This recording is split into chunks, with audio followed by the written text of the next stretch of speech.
The narrative is a powerful historical account detailing the fragile transition from slavery to supposed freedom in post-Civil War Memphis, 1865 to 1880s.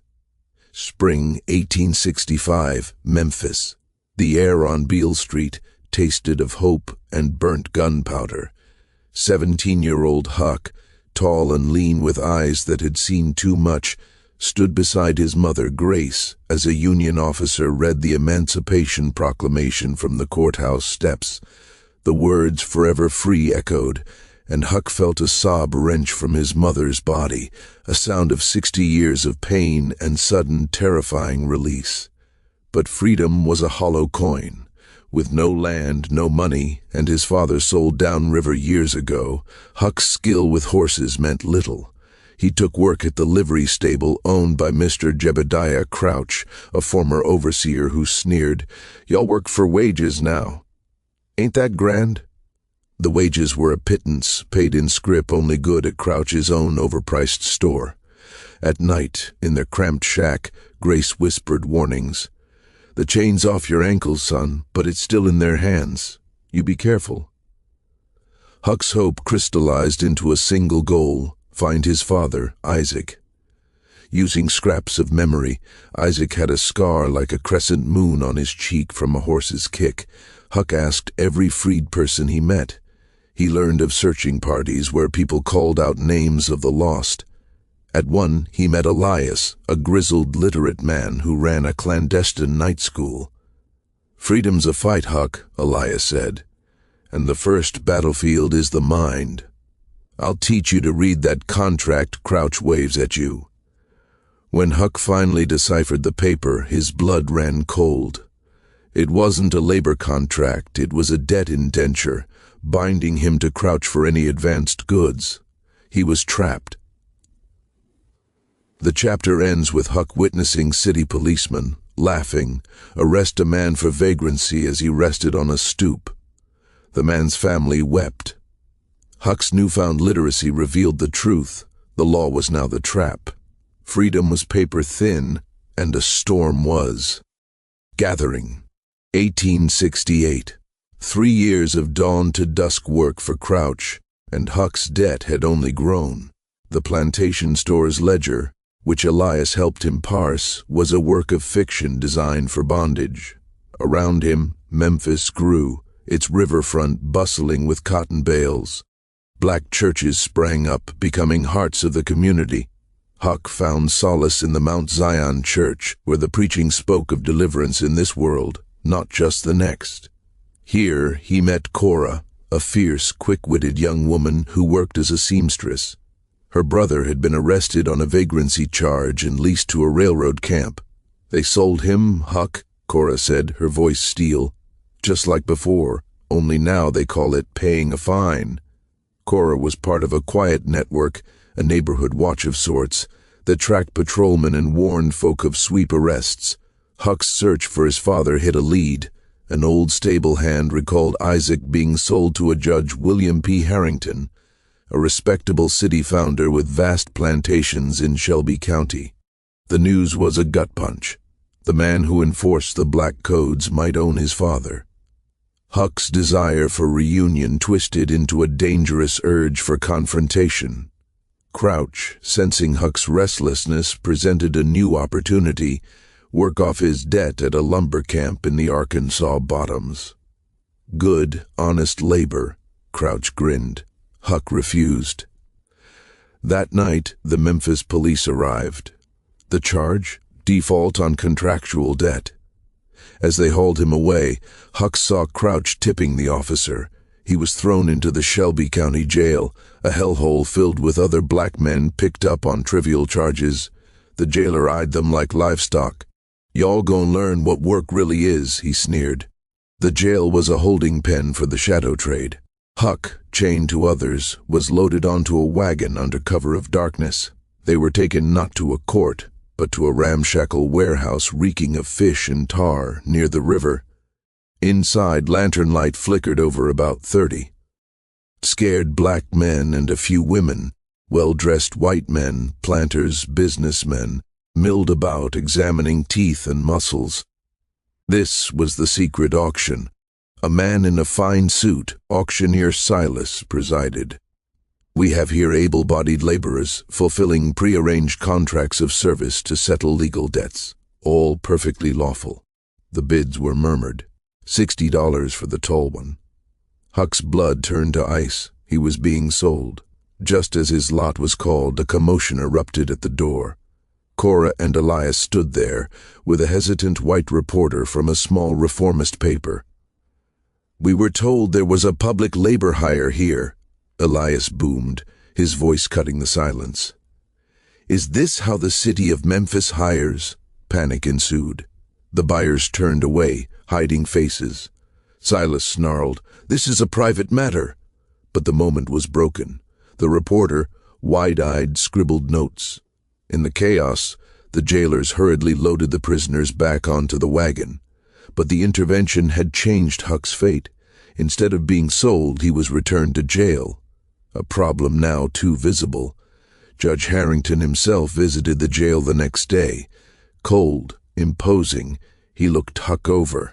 "I understand you've been asking about an Isaac, and you've been learning to read." Huck said nothing. "Your insolence has caused trouble, but you're strong. You'll come work on my plantation to settle your debt to Mr. Crouch. Consider it a familial consolidation." The meaning was clear. Huck's father was likely there, and he was walking into the lion's den by design. Harrington's Folly Plantation was a beautiful nightmare, white-columned house overlooking endless cotton fields worked by dozens of black laborers, their eyes downcast. The contract workers lived in the old slave quarters. Huck was put to back-breaking work. He scanned every face for the crescent moon scar. He found him in the smithy.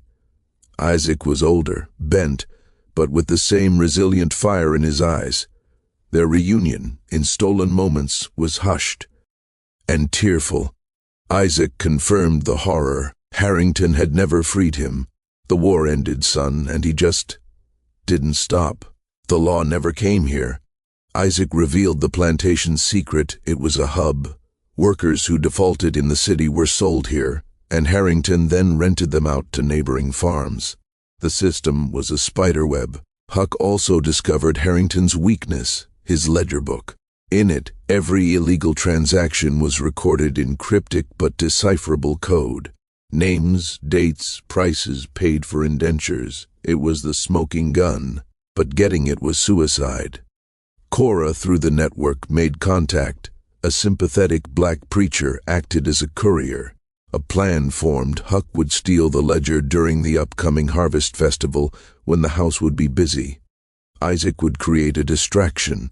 The risk was astronomical. Failure meant death or being sold into the deep south forever lost. The night before the festival, Huck looked at his father's scarred hands. "We were never meant to be free in their eyes, were we?"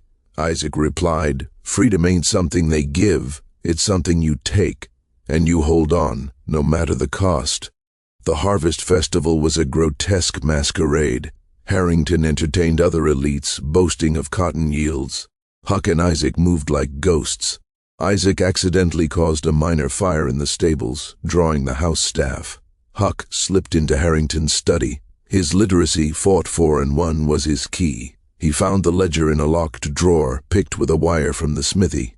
The coded entries were damning. J. Crouch, 1 prime hand, $80, 10 oct, 81. Sheriff's cut, $10. It listed judges, police, and buyers across 3 states. As he tucked it into his shirt, the door opened. It was Harrington's daughter, Eleanor, a young woman with unsettlingly sympathetic eyes.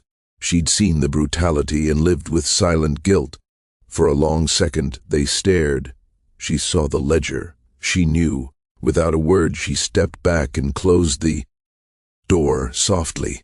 The escape was a blur. Huck and Isaac fled to the riverbank, where Cora and Elias waited with a leaky skiff. Shouts erupted behind them. The alarm was raised. Gunshots splintered the night air. As they rowed desperately for the Memphis bank, Huck clutched the ledger, a brick of truth that could sink a city's corrupt foundation. Elias, wounded in the arm by a shotgun pellet, gasped, "That book is dynamite, Huck. Who do we give it to?" "The sheriff's in it." They decided on the federal Freedmen's bureau agent, a weary but honest man named Agent Forbes. Delivering it was another gauntlet. Harrington's men, led by the corrupt sheriff, were hunting them. The chapter climaxes with a tense cat and mouse through the Memphis docks, ending with Huck shoving the ledger into Forbes's hands just as pursuers rounded the corner. "The truth," Huck panted, "the whole truth." The ledger caused a seismic rift. Agent Forbes, armed with irrefutable evidence, bypassed local authorities and went to federal judges and the press.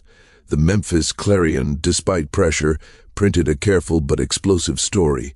Questions of labor practices in Shelby County. It was the crack in the dam. Public meetings erupted. The black community, led by preachers like Elias, now spoke with bold testimony, naming names. Huck and Isaac stood before a packed church, telling their story. The room wept and roared. The white reformers, small in number but loud in voice, joined the call for investigation. There was no clean justice. Harrington used his wealth and influence. He was never criminally charged. But the scandal broke the system's back. The secret auctions in Memphis ceased. The worst of the convict leasing schemes in the county were scrutinized and temporarily halted. It was a limited, local victory, but a victory nonetheless. Huck, Cora, Isaac, and Elias stood on the banks of the Mississippi, watching a steamboat churn north. They were part of a wave now, the Great Migration in its infancy. "We're going to Chicago," Huck said. "Start clean." Isaac nodded, looking at the river that had carried so much pain. "The fight's different there, but it's still a fight." Huck took Cora's hand. Their future was unwritten, hard butters. The shadow of slavery would linger, in memory and in the economic chains they left behind.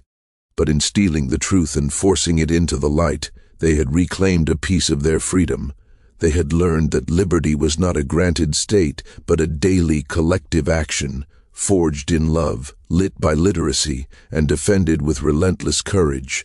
The legacy of Memphis 1882 was this, that even a hidden chain can be broken, link by painful, link by those who dared to remember, to testify, and to fight. This story is just one thread in the vast and painful tapestry of history. The fight for true freedom has taken countless forms.